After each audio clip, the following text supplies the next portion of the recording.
नमस्कार, आप देख रहे हैं न्यूज नेशन की एक खास पेशकश। मैं हूं आपके साथ अनुराग दीक्षित। इस वक्त की बड़ी खबर सियासी मोर्चे से जुड़ी, देश की राजधानी दिल्ली से जुड़ी। बस कुछ ही देर में दिल्ली चुनाव का पहला रुझान सामने आएगा। न्यूज नेशन पर देखिए दिल्ली का पहला रुझान। सबसे पहले पोस्टल बैलेट की गिनती होगी। न्यूज नेशन पर एक एक सीट का सटीक परिणाम हम आप तक पहुंचाएंगे। खास पैनल हमारे साथ जुड़ेगा जो आपको अपने अनुभव के आधार पर समझाएगा कि उस रुझान का, उस नतीजे का मतलब क्या होने जा रहा है आने वाले वक्त में भारतीय राजनीति के लिहाज से। और हमारे तमाम वो सहयोगी जिन्होंने दिल्ली के एक एक विधानसभा सीट को कवर किया है, वो ग्राउंड जीरो से हमारे साथ जुड़ेंगे, जो बताएंगे कि इस वक्त की अपडेट क्या है। तो अब से थोड़ी ही देर में जो पोस्टल बैलेट है, 8 बज चुके हैं, पोस्टल बैलेट की जो गिनती है वो यहां से शुरू होगी। राजधानी दिल्ली में अगर पोस्टल बैलेट के आंकड़ों की बात करें तो लगभग 1,10,000 वो मतदाता हैं जिनकी उम्र 85 साल से ज्यादा है, लगभग 70,000 दिव्यांग हैं और लगभग 17,000 दिल्ली पुलिस और दिल्ली होमगार्ड हैं जो पोस्टल बैलेट में हिस्सा ले रहे हैं। यानी कुल मिलाकर दिल्ली में लगभग 2 लाख पोस्टल बैलेट हैं, ऐसा अनुमान जताया जा रहा है। इनमें से कितनों ने मतदान किया है, कितनों ने घर पर पोस्टल बैलेट का इस्तेमाल किया है या फिर पोलिंग बूथ पर जाकर वोट डाला है, ये आने वाले वक्त में पता चलेगा। लेकिन कुल मिलाकर 70 विधानसभा सीटों में पोस्टल बैलेट की संख्या बहुत ज्यादा नहीं है, लिहाजा ये उम्मीद की जाती है कि 8 बजे से जब पोस्टल बैलेट की गिनती शुरू होगी तो बहुत जल्द उसके जो नतीजे हैं, रुझान हैं, वो सामने आने शुरू हो जाएंगे। हमारे साथ स्टूडियो में 2 खास मेहमान जुड़ चुके हैं। मनोज गैरोला सर हैं, एडिटर इन चीफ है न्यूज नेशन नेटवर्क के। हमारे साथ वरिष्ठ पत्रकार एनके सिंह सर भी जुड़ चुके हैं। एनके सर, हमारे तमाम सहयोगी भी हमारे साथ जुड़ रहे हैं। हमारे सहयोगी राहुल डबास हमारे साथ जुड़ रहे हैं। राहुल, क्या अपडेट, क्या तस्वीर, जल्दी से जरा दिखाइए।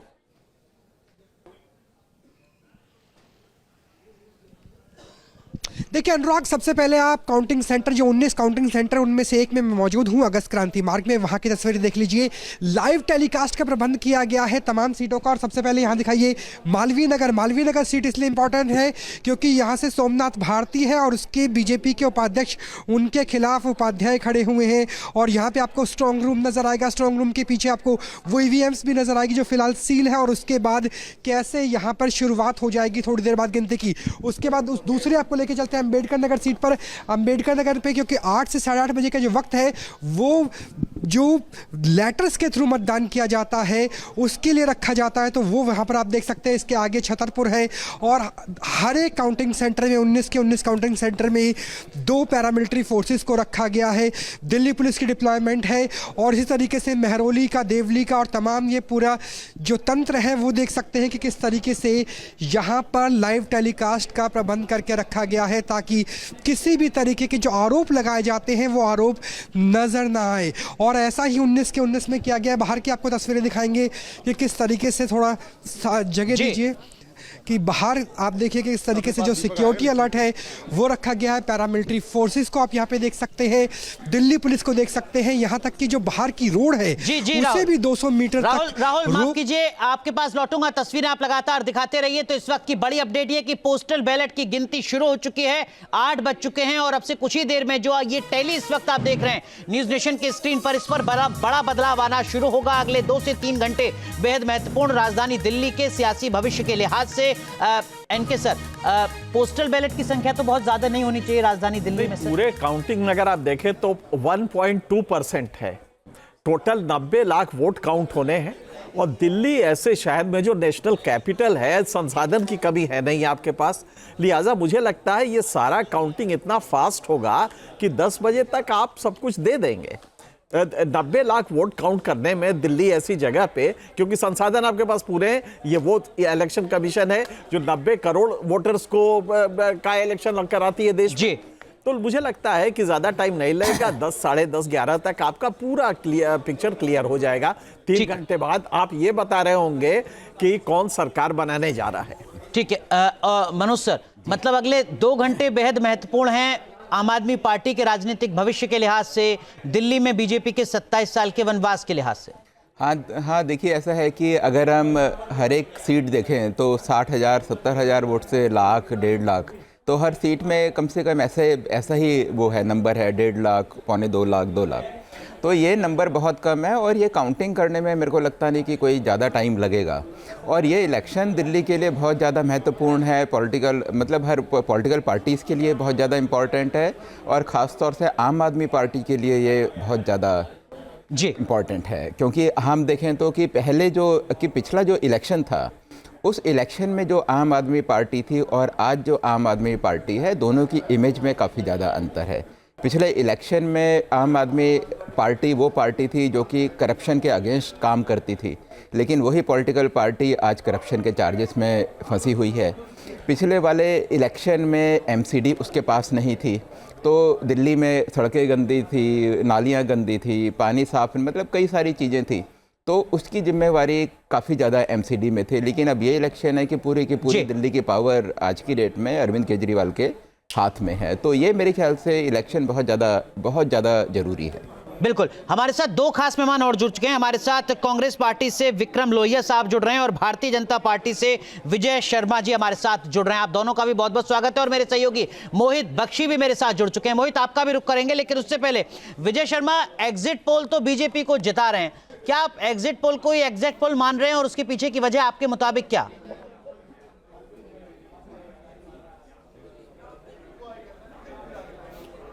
देखिए, मान नहीं रहे हैं। एग्जिट पोल जो है वो यही होंगे कि दिल्ली की जनता ने मन बना लिया है और हमारे मोदी जी के जो विकास की गारंटी है उस पर जनता विश्वास करती है। अभी आपने लोकसभा चुनाव में भी देखा था, तो दिल्ली की जनता ने मन बना के वोट कर दिया है। अब तो सिर्फ रिजल्ट आने बाकी है और अभी आप देखेंगे 12-1 बजे तक प्रचंड बहुमत के साथ बीजेपी की सरकार बनने जा रही है। जी ठीक है। विक्रम लोहिया साहब, कांग्रेस पार्टी को कहां देख रहे हैं आप? जो एग्जिट पोल ने बताया उसी के इर्द गिर्द या उससे बेहतर, उससे बदतर की संभावना तो अब शायद ही कोई बचती है? अधिकतम एक सीट दिखा रहा है।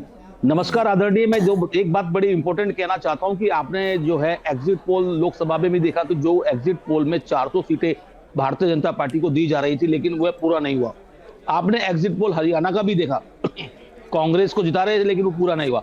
एग्जिट पोल के नतीजे और रियल के जो असली नतीजे हैं उसमें थोड़ी सी प्रतीक्षा करनी चाहिए। जो जैसे जैसे समय बीतेगा और स्थिति क्लियर होती चली जाएगी, मुझे अनुमान है कि कांग्रेस पार्टी एक बेहतर प्रदर्शन करते हुए दिल्ली के अंदर एक नया। विक्रम जी, माफ कीजिए, आपको रोक रहा हूं। पोस्टल बैलेट का जो पहला रुझान है वो सामने आया। रोहिणी से बीजेपी के विजेंद्र गुप्ता आगे चल रहे हैं, पटपड़गंज सीट से बीजेपी आगे चल रही है। तो जो पोस्टल बैलेट का रुझान है वो इस वक्त आपके सामने, और आम आदमी पार्टी के संजीव झा बुराड़ी से आगे चल रहे हैं। तो 3 सीटों पर पोस्टल बैलेट का रुझान, 2 पर बीजेपी, 1 पर आम आदमी पार्टी। ये बहुत ही शुरुआती वक्त है, लेकिन पोस्टल बैलेट के जो रुझान है वो इस वक्त आपके सामने। मोहित बख्शी हमारे सहयोगी हमारे साथ जुड़ चुके हैं। मोहित, आम आदमी पार्टी किस तरीके से देख रही है, क्या स्टैंड है आम आदमी पार्टी का मोहित शुरुआती 2 घंटे में खासकर?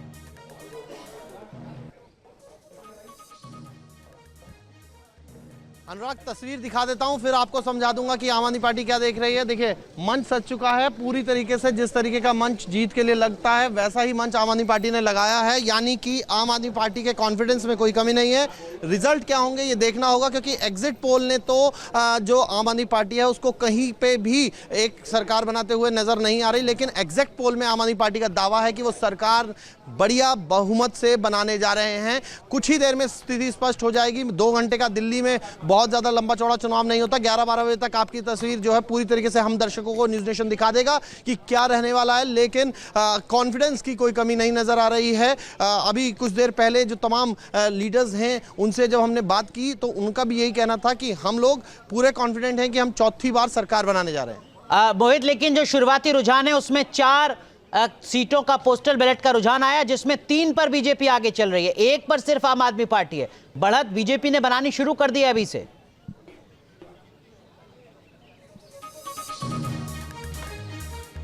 बिल्कुल, हम तो वही दिखा रहे हैं जो कि सामने आ रहा है। रुझानों में अगर बीजेपी आगे है तो वही हो रहा है, लेकिन आम आदमी पार्टी का अभी कहना है कि आप 2 घंटे का वेट कीजिए। शुरुआती तौर पर हमेशा बीजेपी आगे रहती है और फिर जब आम आदमी पार्टी आगे निकलेगी तो फिर ठीक है। मोहित, पुष्पेंद्र श्रीवास्तव हमारे साथ जुड़ चुके हैं, आम आदमी पार्टी के प्रवक्ता हैं। पुष्पेंद्र जी, आम आदमी पार्टी का यही स्टैंड की 2 घंटे इंतजार? जी नमस्कार। देखिए, थोड़ा समय तो लगेगा, हमको थोड़ा देखना पड़ेगा, इंतज़ार करना पड़ेगा, तो उसके बाद पता चलेगा कि एक्चुअली सही रुझान क्या है। लेकिन जो भी रिजल्ट होगा हम उसे स्वीकार करते हैं। दिल्ली की जनता का फैसला है, उसका बहुत स्वागत है। दिल्ली की जनता ने बढ़ चढ़ के मतदान किया, उसके लिए हम उनके बहुत आभारी हैं। देखिए, हम तो काम की राजनीति करते हैं, आप जानते हैं। दिल्ली के जनता के लिए, उनके हितों के लिए, जो उनकी मूलभूत सुविधाएं हैं उसके लिए, तो हमें पूरा विश्वास है कि अरविंद केजरीवाल की सरकार चौथी बार भारी बहुमत से दोबारा से फिर से काबिज होगी सत्ता में। लेकिन और 4-2 का फासला है, बीजेपी 4, आम आदमी पार्टी 2। श्रीवास्तव, क्योंकि हमने जितने वादे किए थे हाँ, ये शुरुआत में ये सब ऐसे ही चलता रहता है। अभी आपके संवाददाता बता रहे थे, शायद मुझे जो सुनाई पड़ा कि 3-1 का चल रहा था, तो अब 4-2 हो गया है। तो ये सब तो है, 4-2, 3-1, 3-2, ये सब चलता रहेगा अभी। इसीलिए मैं भी यही कहूँगा कि थोड़ा सा इंतजार हम लोग करें। विजय शर्मा है हमारे साथ, बीजेपी के प्रवक्ता। शर्मा जी, आम आदमी पार्टी के प्रवक्ता कह रहे हैं कि आम आदमी पार्टी ने काम के आधार पर वोट मांगे, ये सब टैली बदल जाएगी 2 घंटे में।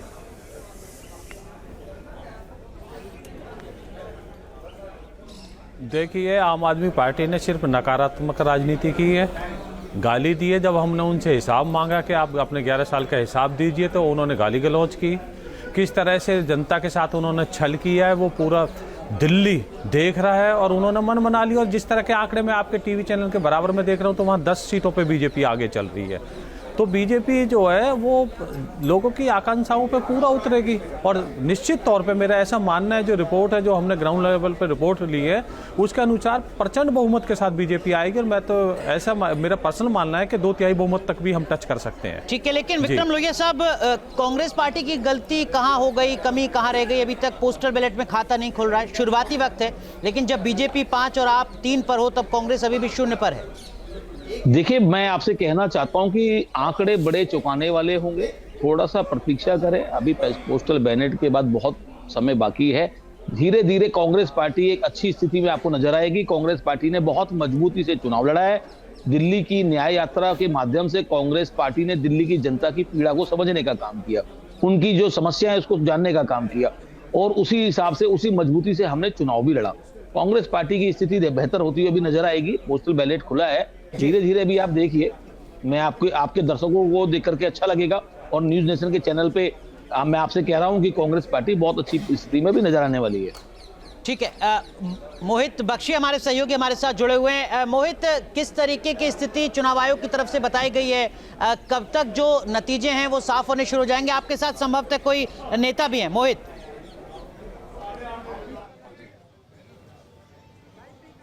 जी, जैस्मिन शाह इस वक्त हमारे साथ हैं, आम आदमी पार्टी के सीनियर लीडर हैं। जैस्मिन, किस उम्मीद के साथ रात भर नींद आ पाई कि पार्टी में सब कुछ ठीक है? क्योंकि एग्जिट पोल ने तो नींद उड़ाई होगी आप लोगों की। नहीं, कोई नींद नहीं उड़ाई। देखिए, हमें पता है शुरुआत से कि ये चुनाव में जनता ने खूब बढ़ चढ़कर अरविंद केजरीवाल जी और आम आदमी पार्टी का समर्थन किया है।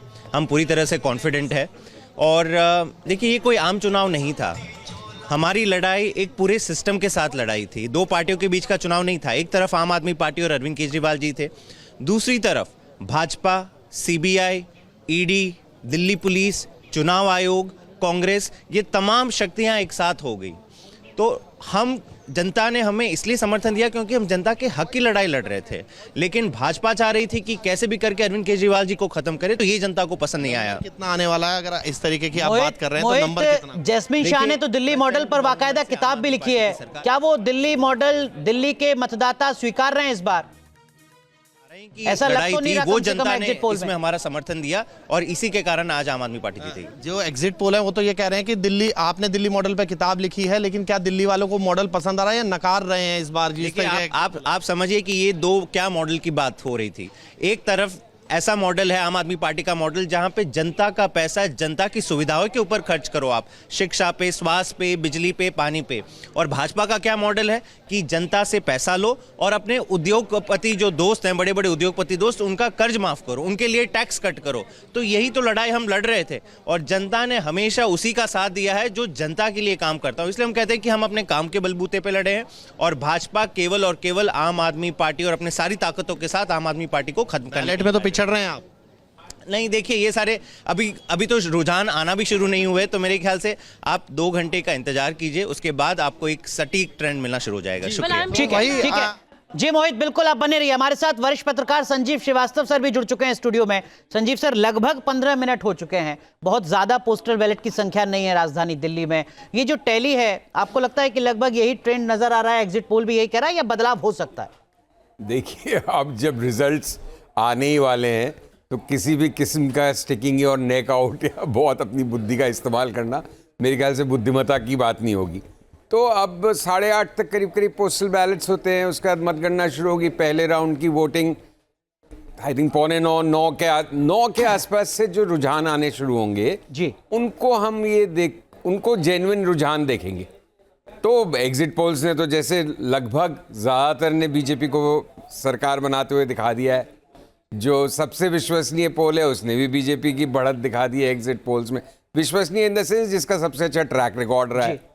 तो अगर ऐसा होगा तो वो एक बड़ा उलटफेर होगा और आम आदमी पार्टी के लिए, जैसे मेरा शुरू से कहना है कि ये चुनाव एक्चुअली आम आदमी पार्टी के लिए सबसे महत्वपूर्ण है।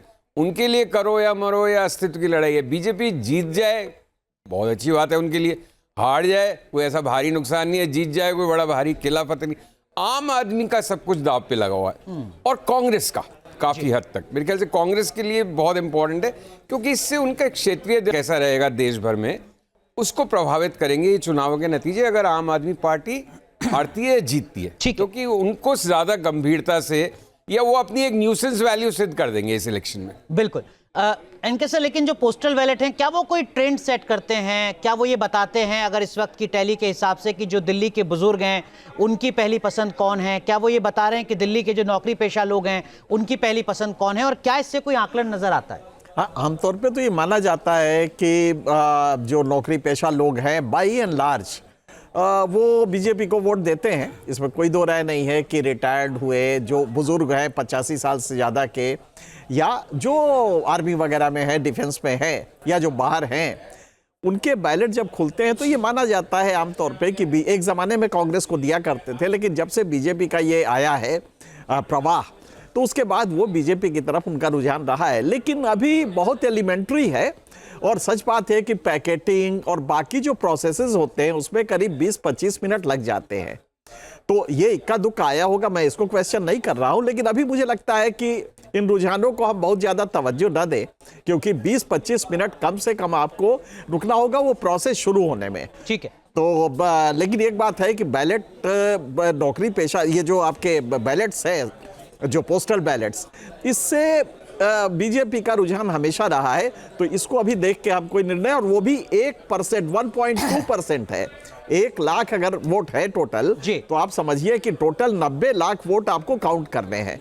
तो ये मतलब बहुत ही लिमिटेड है, इसलिए इस पे हम बहुत ज्यादा तवज्जो न दें। ठीक है, आप करें 9 बजे तक स्थिति स्पष्ट होगी। हाँ, 9 बजे मैं जब तक आपके लिए कॉफी मंगाता हूं। हमारे सहयोगी राहुल डवास हमारे साथ जुड़ रहे हैं। राहुल, आप इस वक्त कहां मौजूद हैं? वहां किस तरीके की तैयारी, किस तरीके की हलचल?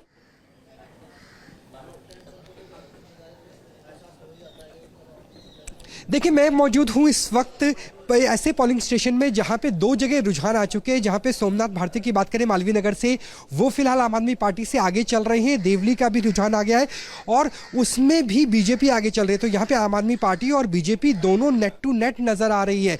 और पोस्टल बैलेट की बात करें, पोस्टल बैलेट में कौन होता है? उसमें होते हैं पैरामिलिट्री फोर्सेज के, दिल्ली पुलिस के वो जवान जो दिल्ली में रहते हैं लेकिन अपनी सर्विसेज की वजह से नहीं आ पाए, वो टीचर्स जिनकी अलग अलग जगह ड्यूटी लगी होती है, यानी जिनके ऊपर सीधा प्रभाव पड़ा होगा इस बार के बजट में, क्योंकि किस तरीके से 12 लाख तक के इस बार टैक्स रिबेट दी गई, उनका क्या रुझान होता है। उससे काफी हद तक यह भी तय होगा अनुराग कि नई दिल्ली कॉन्स्टिट्यूएंसी की स्थिति क्या रहेगी, क्योंकि नई दिल्ली कॉन्स्टिट्यूएंसी में भी बड़ी संख्या में जो लोग हैं वो वही तमाम लोग हैं जो नौकरी पेशा है, सेंट्रल गवर्नमेंट के एम्प्लॉय है, स्टेट गवर्नमेंट के एम्प्लॉय है। और यहां पर पोलिंग स्टेशन के अंदर पैरामिलिट्री फोर्सेस है, दिल्ली पुलिस की मौजूदगी है और लगातार पोस्टल बैलेट का काम चल रहा है। और लगभग 15 मिनट के बाद जो ईवीएम है वो भी खुलनी शुरू हो जाएगी। जी अनुराग, बिल्कुल। तो लगभग 10-12 मिनट का वक्त और बचा। लेकिन मनोज सर, जो बात संजीव सर कह रहे हैं कि देखिए इस बार का जो चुनाव है वो सबसे ज्यादा चुनौती भरा है आम आदमी पार्टी के राजनीतिक भविष्य के लिहाज से। आप सहमत हैं इस बात से, और ऐसा क्यों आपको लगता है? हाँ, देखिए, ऐसा है कि आम आदमी पार्टी बनी थी, दिल्ली से ही बनी थी और दिल्ली के बाद ही उसका एक्सपेंशन हुआ।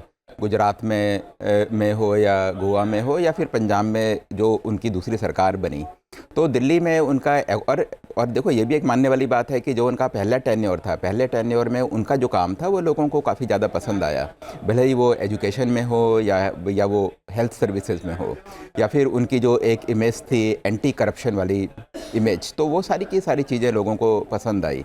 लेकिन सेकंड टेन्योर में क्या हुआ कि उनकी जो इमेज थी, जिस एंटी करप्शन के नाम पर वो आए थे, वो इमेज उनकी पूरी ख़राब हो गई। शराब घोटाला जब हुआ तो उसका एक तो घोटाला था तो था वो तो एक चीज़ थी, लेकिन दिल्ली में हर इंसान ने देखा कि उसकी गली में 4-4 शराब की दुकानें खुली हैं, तो औरतें उससे काफ़ी ज़्यादा परेशान थी। तो लोगों को लगता था कि कुछ गलत काम हुआ है, तो इसलिए शराब घोटाला जब सामने आया तो लोगों ने इसको माना कि हाँ ज़रूर कुछ ना कुछ है। और जिस समय आपने देखा होगा कि आम आदमी पार्टी के बड़े नेताओं को जिस समय में जेल में डाला था, चाहे वो मनीष सिसोदिया हो, तो भी सड़क में कोई पब्लिक आ गई है, उनके कार्यकर्ता सड़क में निकल कर आ गए हो, ऐसा नहीं था। अरविंद केजरीवाल भी जब जेल गए तो दिल्ली में कोई हलचल मची हो, ऐसा नहीं था। तो वो तो ऐसे में, और आपको ध्यान होगा कि अरविंद केजरीवाल इलेक्शन में बोलते थे कि अगर मैं करप्ट हूँ तो मुझे वोट मत देना। तो ऐसे में आम आदमी पार्टी के अस्तित्व के लिए, और ख़ास तौर से क्योंकि ये आज की डेट में भी ये पार्टी सिटी फोकस्ड है, मतलब दिल्ली और पंजाब में ही है, तो ऐसे में अगर एक स्टेट से चले जाए, खास तौर से दिल्ली में, जो आपका गढ़ रहा है, तो हाँ, जो कि गढ़ रहा है। दूसरा ये है कि आम आदमी पार्टी और कांग्रेस का वोट बैंक काफ़ी ज़्यादा कॉमन है। ये वो वोट है जो पहले की कांग्रेस के पास था काफ़ी हद तक। तो ये भी देखना पड़ेगा। मनोज सर, माफ कीजिएगा, आपको रोक रहा हूँ। वीरेंद्र सचदेवा कुछ कह रहे हैं, जरा सुनाते हैं। और तय करेगी कि भ्रष्टाचार के साथ जाना है या डेवलपमेंट के साथ जाना है। मुझे लगता है दिल्ली की जनता ने विकास का रास्ता चुना है, माननीय प्रधानमंत्री के नेतृत्व को चुना है, इसलिए मैं आशावान हूँ कि आज भारतीय जनता पार्टी की सरकार बनने का रास्ता साफ होगा।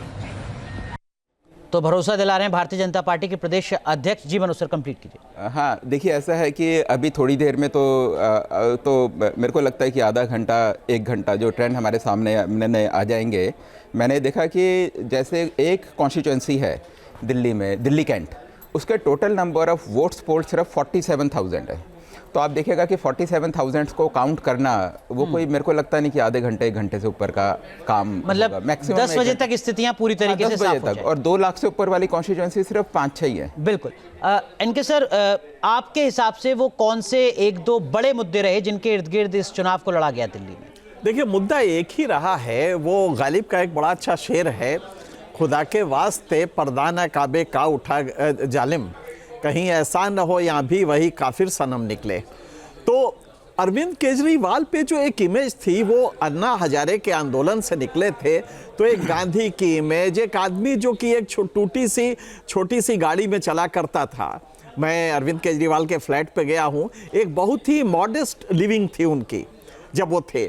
कोई चीफ मिनिस्टर कैसे वो दस्तखत किया होगा जिसमें कि करोड़ों रुपए का उसने बंगला बनवाया होगा, ये हर्ट किया लोगों को। जब ये सच है झूठ है ये एक अलग इशू है, लेकिन बीजेपी सक्सेसफुल रही। जो उस अरविंद केजरीवाल के अस्तित्व का कारण था, रेजन दैटर कहते हैं इसको अंग्रेजी में, अस्तित्व का कारण जो था वो था एक ऐसा नेता भारत में आया है जो कि करप्शन के खिलाफ एक जिहाद छेड़ रहा है।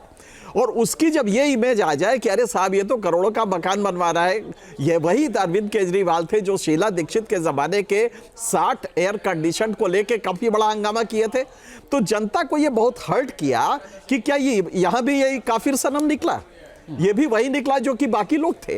ये मुझे लगता है कि जनता को हर्ट किया है, जिसकी वजह से अचानक जो 15% मुतवातिर लगा 2015 से आप देखें 13 से, तो जो लोग वोट देते थे 56% आपको, वो लोकसभा में देते थे उतना ही परसेंट बीजेपी को।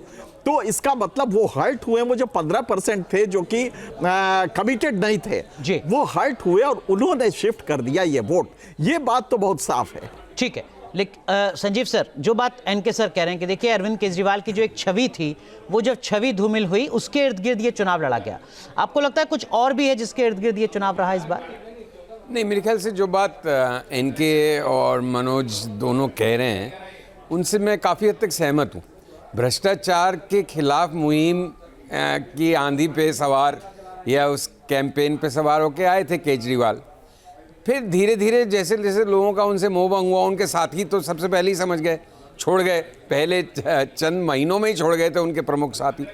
लेकिन जनता को केजरीवाल का इस बार बीजेपी ने काफ़ी एक तरह का पर्दाफाश किया या एक तरह से उनका नया चेहरा दिखाया, क्योंकि केजरीवाल एक इमेज के और एक आंदोलन की क्रिएशन थे, और वो जैसे जैसे इमेज डेंट हुई है और वो आंदोलन ठंडा पड़ा है, फीका पड़ा है, और आम आदमी पार्टी के खिलाफ जो मुद्दे उठे हैं, देखिए बीजेपी का तो हमेशा वोट शेयर इंटैक्ट रहा ना, बाय एंड लार्ज।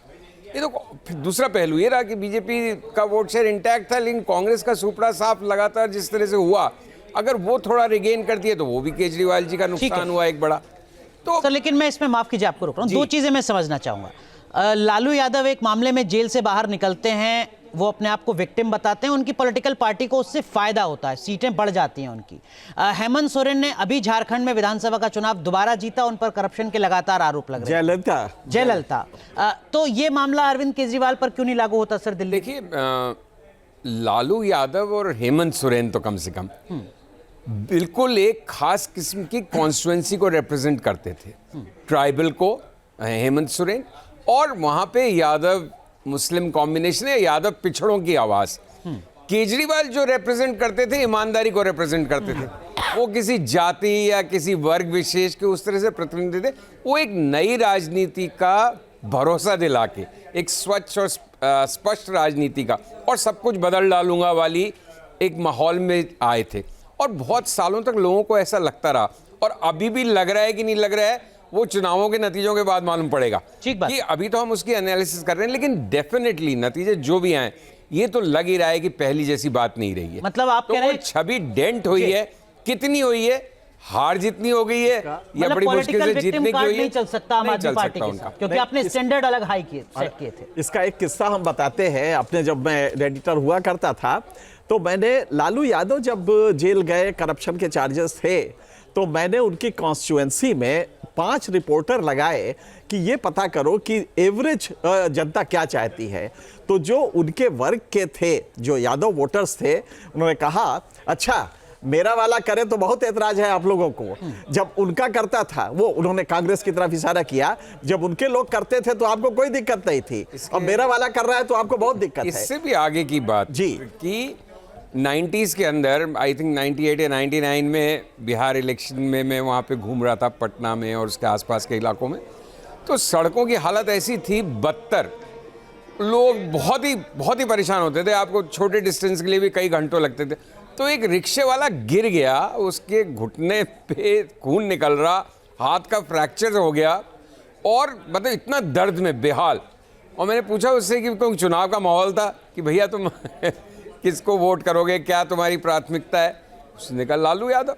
क्यों? क्योंकि वो यादव था। भाई वहां पे ये जो एम्पावरमेंट की थीम थी ना, पिछड़ों को आवाज मिलने की, हमारी सत्ता में भागीदारी की, वो इतनी महत्वपूर्ण हो गई थी कि वो बाकी सारी बातें नेपथ्य में चली गई। वो झूठी चेतना हो, ये अलग बात है कि फॉल्स कॉन्शियसनेस था, लेकिन वो सेंस ऑफ एम्पावरमेंट जो होता है कि जो हजारों साल से उनको डिनाई किया गया था, और वो भैंसिया पे चढ़ के चीफ मिनिस्टर जब कह रहा है कि हमारा लड़का भैंसिया पे चढ़ के और कलेक्टर साहब को गाली देगा, तो इसका जो सेंस ऑफ एम्पावरमेंट था, ये काफी दिनों तक रहा। अब वो खत्म हो रहा है धीरे धीरे, लेकिन वो रहा, लेकिन बढ़ गई कॉन्स्टिट्यूएंसी। इससे मनोज सर, इससे जुड़ी एक और बात ये कि जो अरविंद केजरीवाल का हार्डकोर वोटर है, जिसको वो वेलफेयर के सीधे फायदे पहुंचा रहे हैं, उसके मन में भी ये सवाल हो सकता है कि हमें क्या मतलब करप्शन हो रहा है, नहीं हो रहा है, हमें मुफ्त की बिजली मिल रही है, मुफ्त का पानी मिल रहा है, तमाम सुविधाएं मिल रही हैं, और अगर केजरीवाल हटते हैं तो फिर ये समस्याएं दोबारा से पैदा हो सकती हैं, लिहाजा हम तो केजरीवाल को ही चुनेंगे। ऐसा आपको लगता है कि रहा होगा, या वो माइंडसेट चेंज हो जाता है? वो दिल्ली में नहीं है। नहीं, देखिए ऐसा है कि करप्शन का लोअर सेगमेंट को मेरे को लगता नहीं कि कोई लंबा चौड़ा असर हुआ होगा, लेकिन मिडिल क्लास, जिस समय ये आंदोलन शुरू हुआ था, तो मिडिल क्लास पूरा सॉलिडली अरविंद केजरीवाल के साथ था। अरविंद केजरीवाल से वो बहुत ज़्यादा वो थे, इन्फ्लुएंस थे, और उसका जो फर्स्ट टेन्योर था, जब उन्होंने हेल्थ की बात करी, एजुकेशन की बात करी, तो वो भी मेरे ख्याल से एक ऐसी चीज़ थी जो कि मिडिल क्लास को काफ़ी ज़्यादा पसंद आई। लेकिन धीरे धीरे क्या हुआ कि धीरे धीरे जब करप्शन की इमेज बनी, तो करप्शन की इमेज का जो मिडिल क्लास था, मिडिल क्लास को ही सबसे ज़्यादा असर हुआ, और मुझे लगता है कि मिडिल क्लास काफ़ी हद तक अरविंद केजरीवाल से दूर हटा है। और दूसरी चीज़, जहाँ तक लोअर सेगमेंट की बात है, तो लोअर सेगमेंट को जो फ्रीबीज थी, फ्री बिजली फ्री, पानी फ्री, बसों में फ्री, तो इसका एक बहुत ज़्यादा इम्पैक्ट पड़ा। लेकिन साथ ही साथ जो उन्होंने 2100 रुपये पर मंथ महिलाओं को देने की बात करी, तो आपने देखा होगा कि शुरू में आम आदमी पार्टी के जहाँ बूथ थे वहाँ एक बहुत ही लंबी लाइन लगी, महिलाओं ने उसके आगे पर्चे भरने शुरू कर दिए। मेरे ख्याल से वो एक ऐसी चीज़ थी जो मिडिल क्लास को पसंद नहीं थी। लेकिन बीजेपी ने बाद में मिडिल क्लास के लिए एक तो टैक्स में कुछ कंसेशंस दिए, लेकिन साथ ही साथ लोअर क्लास के लिए उन्होंने बोला कि ये 2100 रुपये देंगे तो हम आपको 2500 रुपये देंगे। तो मेरे ख्याल से वो एक कारण था। और फ्री बीज देने में बीजेपी का ट्रैक रिकॉर्ड किसी भी पार्टी से कहीं ज़्यादा अच्छा है। चाहे हम मध्य प्रदेश की बात करें, चाहे महाराष्ट्र की हम बात करें, पंजाब में आम आदमी में पार्टी ने कुछ पैसे जो कमिट करे थे वो आज तक नहीं आए। तो लोगों को लगा कि भाई आज की डेट में तो सबसे ज़्यादा पावरफुल बीजेपी ही है। मेरे को लगता है कि लोअर सेगमेंट को भी वही लगा होगा। और जब मोदी ने गारंटी दी तो मोदी के ऊपर लोगों का भरोसा मेरे को लगता है कि हुआ होगा। न्यूज नेशन अब व्हाट्सएप पर खबरों के ताजा अपडेट के लिए न्यूज नेशन के इस QR कोड को स्कैन करें।